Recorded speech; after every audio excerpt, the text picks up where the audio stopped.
नमस्कार। नज़र डालते हैं ज्ञान की परिभाषाओं पर। मनुष्य अतीत काल से सत्य की खोज कर रहा है। जिस सत्य का वह प्रतिस्थापन करता है, उसकी मीमांसा और विवेचना करता है, वे विवरण ज्ञान हैं। ज्ञान शब्द के आशय को स्पष्ट करने के लिए दार्शनिक संदर्भों को जानना भी जरूरी है।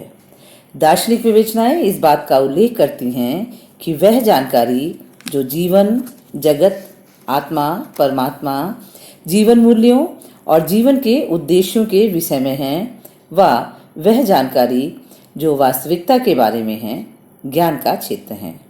यह जानकारी भौतिक भी हो सकती है और आध्यात्मिक भी। दर्शन के क्षेत्र में दार्शनिकों ने ज्ञान को विविध रूप में परिभाषित किया है। कुछ परिभाषाओं को देखते हैं। प्लेटो के अनुसार विचारों की दैवीय व्यवस्था और आत्मा परमात्मा के स्वरूप को जानना ही सच्चा ज्ञान है। प्लेटो ने स्पष्ट किया कि ज्ञान औचित्यपूर्ण सत्यता का विश्वास है। Knowledge is justified to believe. सुकरात के अनुसार ज्ञान सर्वोच्च सद्गुण है।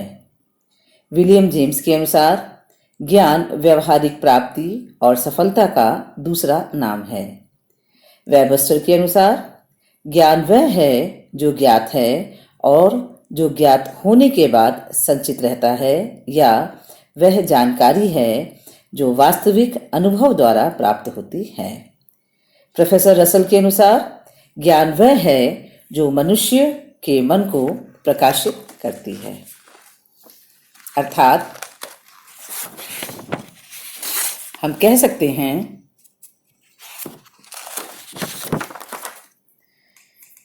कि ज्ञान शब्द की कोई एक व्यापक परिभाषा दे पाना कठिन है। ज्ञान के सृजन एवं पुनः सृजन के लिए अनुभव के आधार, भाषाई क्षमताओं एवं प्राकृतिक संसार और दूसरे लोगों के साथ अंतःक्रिया की जरूरत होती है। स्कूल में पहली बार प्रवेश करते समय बच्चा संसार के ज्ञान का सृजन शुरू कर चुका होता है। हर चीज बच्चे सीखते हैं, वह ज्ञान से संबंधित होता है। जो स्कूल में उस ज्ञान भी अंतःप्रज्ञा प्रत्यात्मक होती है। स्कूल अवसर देता है कि इसी ज्ञान को आधार मानकर सचेत रहकर और जुड़ाव के साथ आगे बढ़ा जाए। अर्थात ज्ञान शब्द की कोई एक निश्चित परिभाषा नहीं दी जा सकती। ज्ञान वह है जो सत्य है। ज्ञान में ज्ञाता का विश्वास होता है।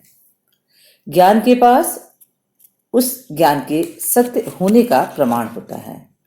ज्ञान भौतिक जगत और आध्यात्मिक जगत को समझने में मदद करता है। ज्ञान से व्यक्ति की मानसिक, भौतिक निरीक्षण, कल्पना व तर्क आदि शक्तियों का विकास होता है।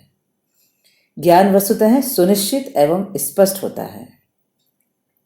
ज्ञान में वस्तुनिष्ठता का गुण पाया जाता है। अर्थात ज्ञान पूर्वाग्रह, पक्षपात व आत्मनिष्ठ व्याख्या से पूर्णतः मुक्त होते हैं। ज्ञान के अस्तित्व में कोई संदेह नहीं होता। ज्ञान की पुष्टि की जा सकती है। ज्ञान सत्य तक पहुंचने का साधन है। ज्ञान का स्वरूप बौद्धिक है। ज्ञान वैध एवं विश्वसनीय होता है।